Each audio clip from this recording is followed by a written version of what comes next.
Political issue daw. Sampal yan. Parang sinasabi niya, stupido si Marcos. Wala silang paki sa issue na ito, ha? Kawalang bahala sa issue ng pag-aresto ni Duterte.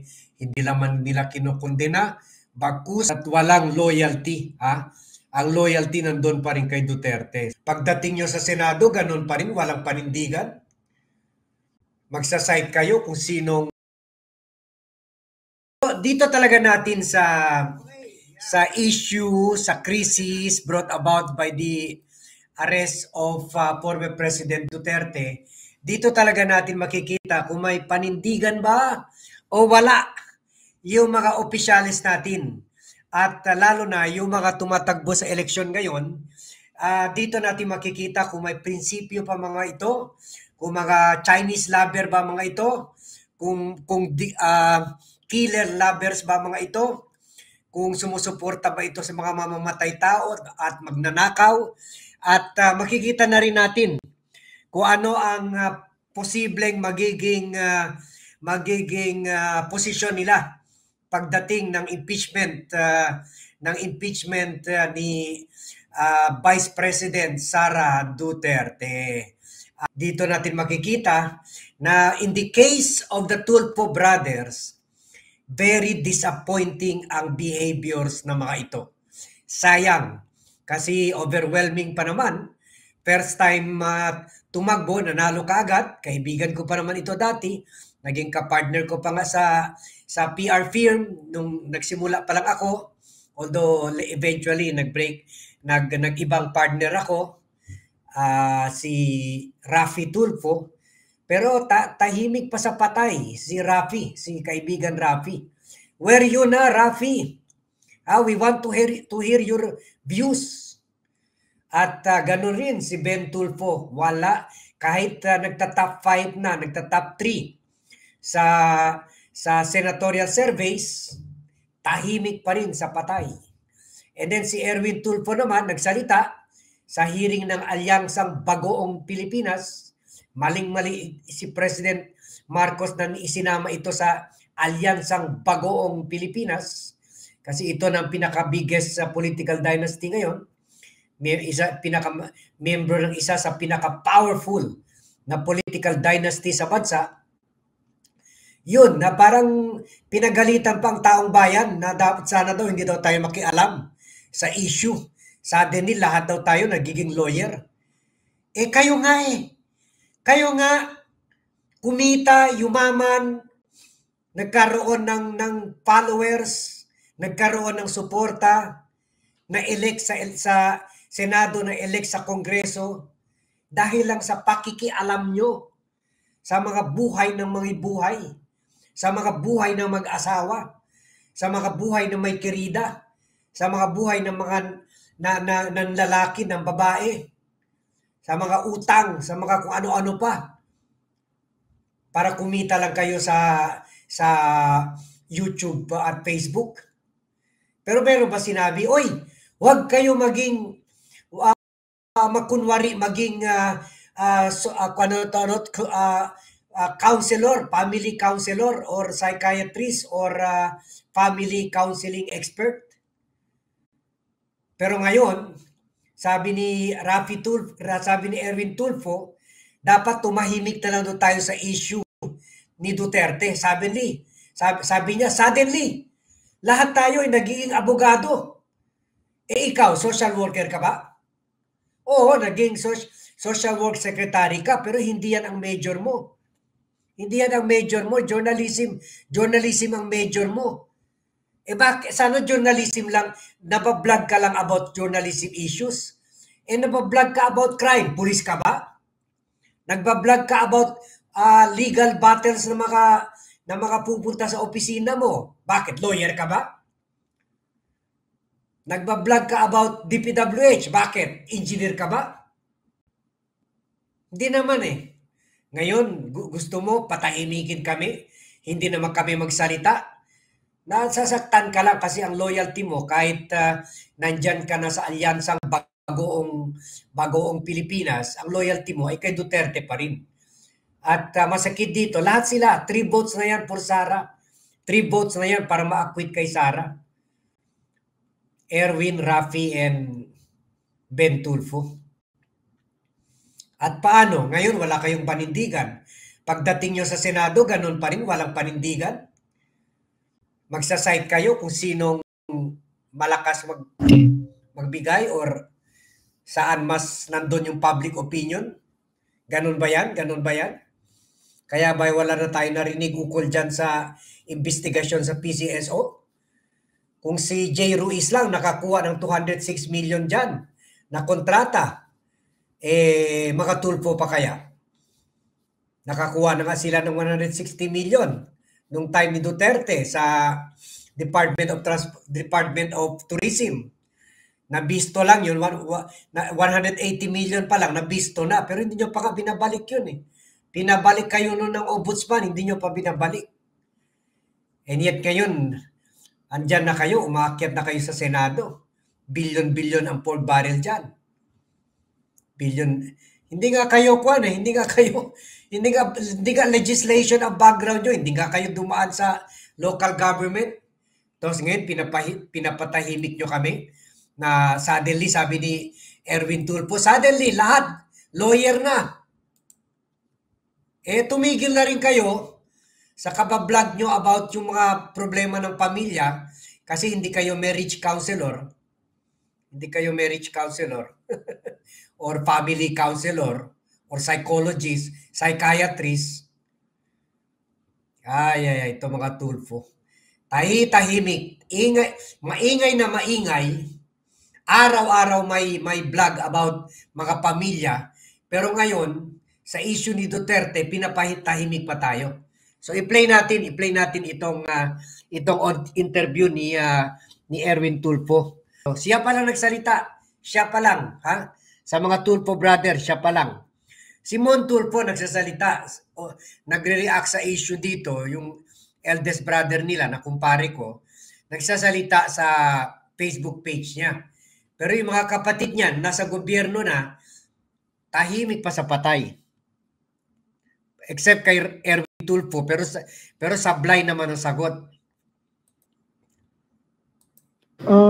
Sa akin siguro, definitely, there should be public consultation.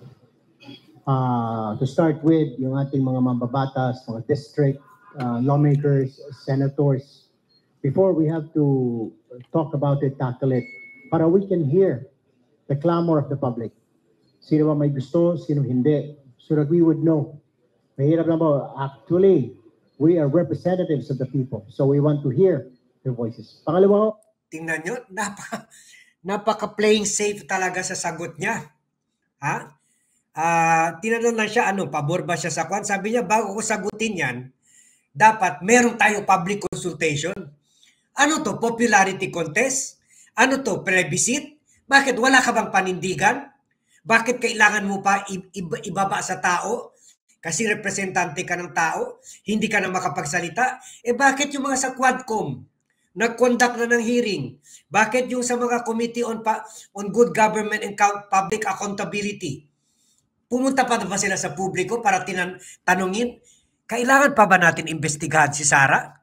Kailangan pa ba natin imbestigahan si Duterte, si AJK? Duty nila. Ginampanan nila yung duty nila to investigate Sara sa confidential funds. Ginampanan nila yung duty nila para itawag si Duterte. Ikaw, saan ka, Robin, nung time na yun? Saan ka? Wala. Chuck Norris ka, missing in action. Kasi Duterte lover ka rin eh. Ngayon, tinanong ka lang anong view mo? Binabato mo, binabalik mo sa publiko? Bakit? Wala kang panindigan? Puro ka playing safe eh. Hindi naman ito popularity contest eh. Kung popularity contest, tumakbo ka na lang bilang Mr. Philippines. Mr. Philippines, at least i-judge ka sa kagwapuhan mo. Kasi dito sa Kongreso, congressman ka pa naman, dapat alam mo, hindi na ito issue ng popularity contest. Hindi ito Miss Universe, Mr. Universe. Ito ay issue ng justisya, justice. This is an human rights issue. Hindi na ito kailangan pagdebatehan, tanungin ang tao kung anong view nila, ibaba sa tao. Kung ganyan, wala ka talagang panindigan. Wala. Sarili mo lang iniisip mo, play safe ka lang. Kung saan andon popular opinion, para manalo ka sa eleksyon, andon ka. What kind of senator will you be? Ha? What kind of senator are you going to be kung na-elect ka na? Kaya i-share nyo itong vlog. I-share nyo, pakiusap na, i-share nyo itong vlog. I-like nyo itong vlog para mapunta ito sa inbox ng mga bobotante na sila pa rin ang iboboto. Biro mo, number 1 senator, wala lang man panindigan, ibaba pa raw, ibalik daw ang tanong sa tao, wala ka bang pag-iisip? Meron naman, kaso lang ang loyalty mo nandun pa rin kay Duterte. Lawmaker ka, hindi ka naniniwala sa batas, hindi ka naman naniniwala sa international treaty natin with the United Nations, with the UN, yung UNCLOS, yung nag-decide in favor of the Philippines sa issue ng United Nations Law on the Sea, UNCLOS, United Nations Conventions on the Law of the Sea, ICC, Interpol, although wala na tayo sa ICC. Pero andyan pa rin, may treaty pa rin tayo sa Interpol, may treaty tayo sa Amerika, Mutual Defense Treaty.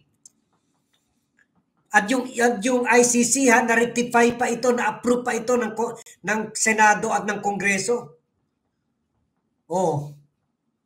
Pagkatapos maging senador ka na, ibababa mo pa sa tao, wala ka bang kakayahan mag-decide? Wala ka bang pag-iisip para mag-decide? Sabi, teka, ibabalik tayo sa ICC o magkuhan tayo, i-approve ng Senado, ibalik tayo sa ICC. Sabi ni Marcos, ibalik tayo. Hindi. Punta muna ako sa barangay, tanungin ko kung ano ang kwan nila dito, anong posisyon nila dito. Senator ka, kaya ka na-elect ka, ma-elect ka na as senator. Itatapon mo pa sa barangay, gusto mo safe lahat? Wala talagang panindigan. Grabe. Okay, si Rapi tahimik. Si Ben Tulfo tahimik. Nagsalita si Erwin, sablay pa. Walang panindigan. Share nyo itong vlog, i-like nyo itong vlog para mapunta sa inbox ng mga kababayan natin. Kung sino ibinoboto nila sa Senado, sino ginagawa nila number 1 sa survey. Yung epekto you were asking kanina, I really don't know. Maybe. So we have to look siguro towards the end of this month.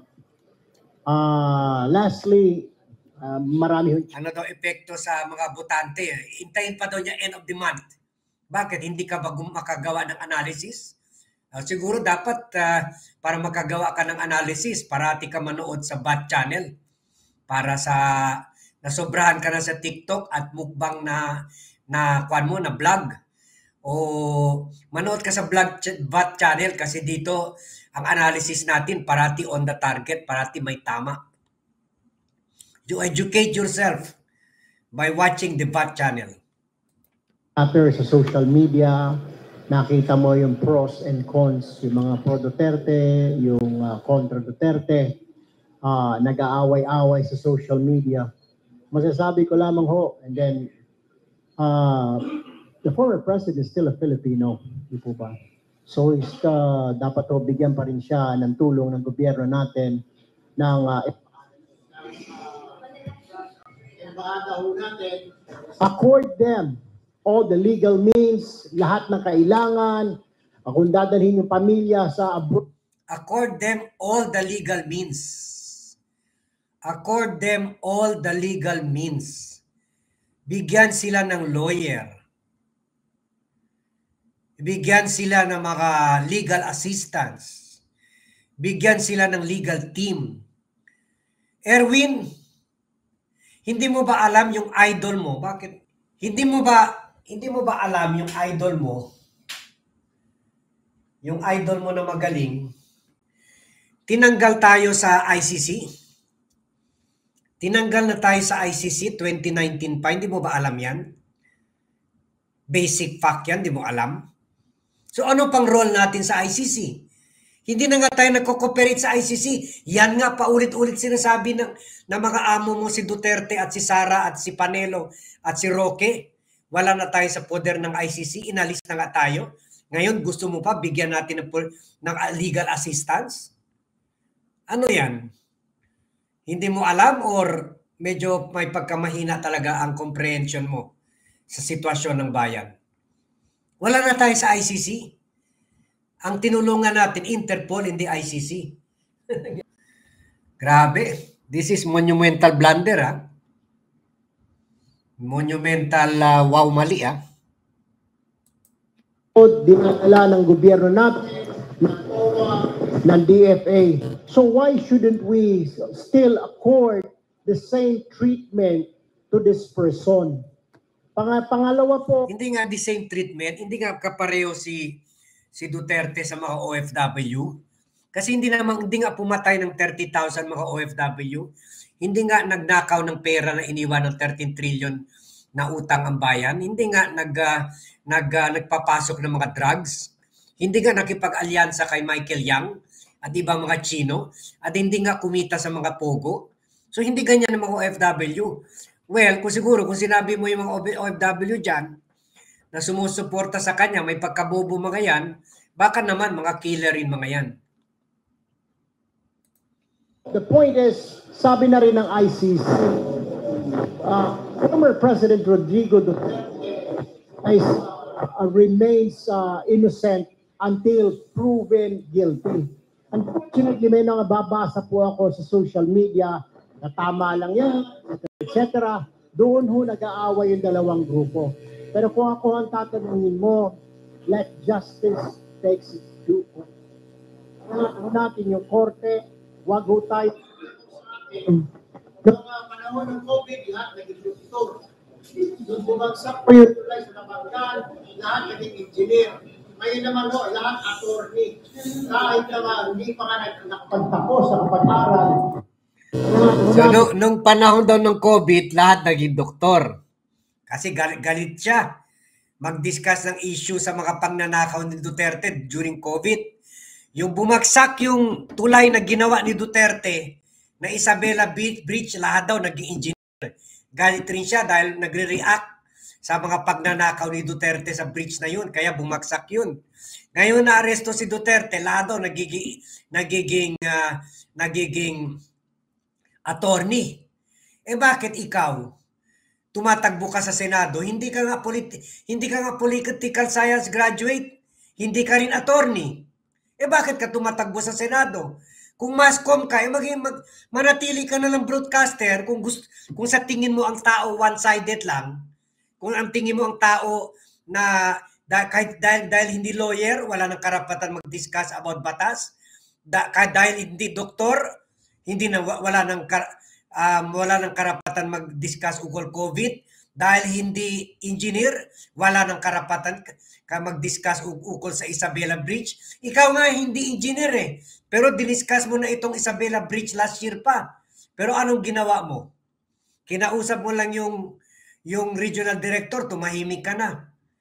Eh kung nag-ingay ka dito, embes gumawa ka lang ng vlog dito at kinausap yung engineer sa regional director ng DPWH sa programa mo, kung pina-congressional investigation mo to, siguro hindi pa bumagsak yung tulay na yan.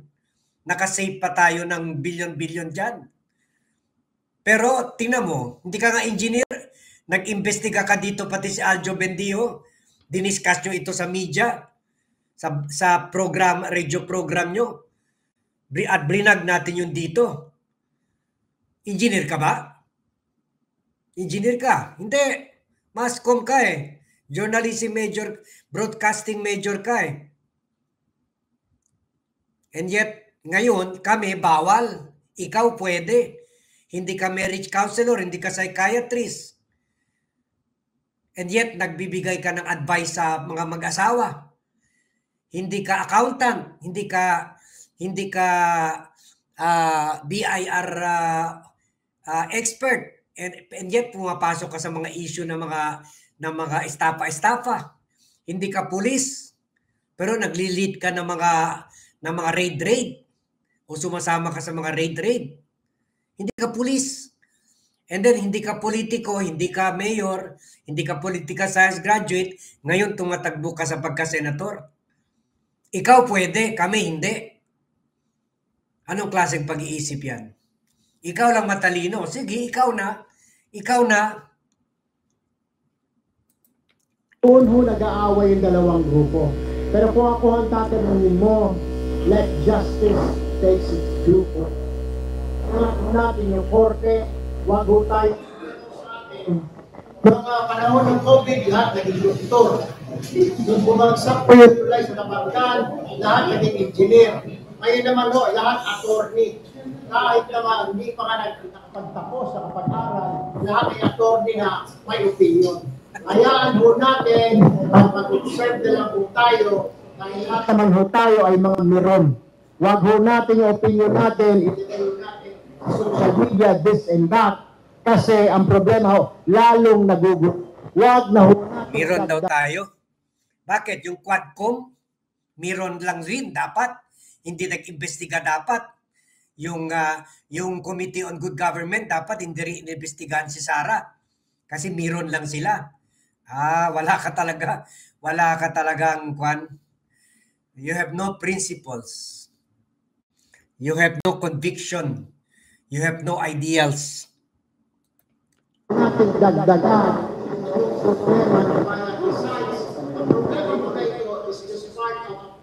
Politics. Political issue daw. Sampal yan. Parang sinasabi niya, stupido si Marcos. Di ba sabi ng Marcos sa press con, this is an issue of justice, not politics. Kaya sabi ni Sherwin, stupido ka Marcos. Bobo ka. Tanga ka Marcos. Insulto yan ang sinabi niya kay Marcos. Kasi sabi ni Marcos, this is about law and order. This is about honoring our treaty with the Interpol. Pero sabi ni Erwin, hindi. This is about politika. Stupido, gago, bobo si Marcos na isinama ako sa alyansang Bagoong Pilipinas para insultuhin ko siya. Yan ang nangyayari dyan. Iniinsulto niya ang presidente naglagay sa kanya dyan sa alyansa. Yan. That is what is happening there. Kaya kayo, mga Marcos supporters, suportahan nyo pa ba ito? Iniinsulto, walang utang na loob. Wala na nga prinsipyo, wala pang utang na loob. Nilagay na nga siya, isinama na nga siya sa lista. Ngayon, sinasabi pa niya, stupido, bobo, tanga ang presidente na nagpa-aresto kay Duterte out of politics and not out of the legal principle and diplomatic treaties natin. In this case, not with the ICC, dahil inalis na tayo dyan, but with the Interpol. So, sampal ito kay Marcos. Okay lang ba yan sa inyo? We have other problems. We have economic problems. We have healthcare problems. We have problems that we... Yan, binabanatan pa niya. May problema si Marcos sa economic problem. Hindi lang niya sinasabi na dahil ang daming utang ni Duterte dahil binabayaran pa natin for 10 years ang utang na yan, hindi talaga tayo pwede uusad dahil malaking pera natin na pupunta lang sa pagbayad ng utang. Sinasabi niya meron din health problem, referring to the PhilHealth issue na nandyan sa Supreme Court, yung 80 billion inalis sa budget ng PhilHealth at kung ano-ano pang issue. So, tuloy-tuloy ang panginsulto niya kay Marcos. We have to deal not economic problems, we have healthcare problems, we have corruption problems that we have to deal not. Corruption problem, yan din ang sinabi ni Duterte na yung in-expose niya yung blanco sa BICAM report. So, sampal talaga ito kay Marcos. President Marcos, okay lang ba yan sa'yo? Iniinsulto ka ng sarili mong kandidato ng Alyansang Bagoong Pilipinas? So siguro, yun nga, ulitin ko po, manhid lang Siguro. Sige. At least naman itong si Abby Binay, si Benhur Abalos, yung iba naman na sumusuporta sila kay Marcos sa mga statement nila. Si Erwin lang talaga inupakan si Marcos. So kayo mga Marcos supporters na suportado dito kay Erwin. Alam nyo na anong klaseng senador ang sinusuportahan nyo. Ha? So later, maglalabas tayo ng mga lista ng mga matinong senador. Pero nakita nyo na, ha? Wala nang panindigan, wala pang utang na loob kay President Bongbong Marcos. Kaya sabi natin, criticize talaga natin si Marcos doon nung nakita na natin yung lista ng bagong alyansang Pilipinas kasi alyansa ng bagoong Pilipinas dahil hindi lang puro lumang politiko na galing sa political dynasties, mga wala pang prinsipyo. At walang loyalty, Ang loyalty nandun pa rin kay Duterte. So and dito sa statement niya, kitang-kita talaga na he doesn't deserve our votes. He doesn't deserve your vote. So think twice about it. Help the country. Share this vlog to as many friends and relatives as you can. Share this vlog para mapunta ito sa inbox ng nakakarami. So that they will know kung sino talaga anong klaseng kandidato meron tayo. Thank you si Raymond Eremia kahit nasa US siya pero ang puso niya nandito. Kaya nagsuporta siya kay VAT na tayo lang ang consistently ine-expose itong mga Tulfo at lalo na dito sa issue na ito yung kawalang pakwa nila, wala silang paki sa issue na ito kawalang bahala sa issue ng pag-aresto ni Duterte. Hindi naman nila kinukondena, bagkus sinusuportahan pa nila si Duterte kahit hindi na tayo membro ng ICC, gusto pa bigyan natin ng legal team si Duterte. Samantala kayang-kaya niya bilhin the best lawyers abroad. So mga banyaga pa nga So yan So these are the people you are voting into office. Think about it, Think about it. So thank you very much for watching.